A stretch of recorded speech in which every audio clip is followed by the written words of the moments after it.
In today's video, I'm going to show you how to remove multiple image background on Canva.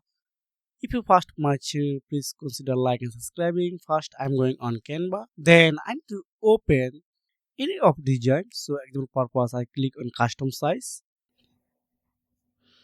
Then,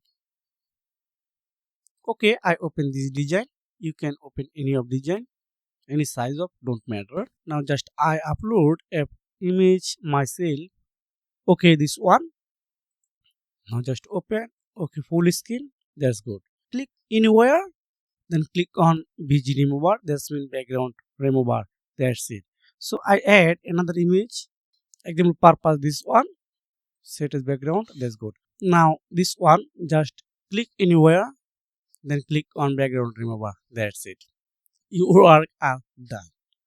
So it's easy method. Thanks for watching. See you again.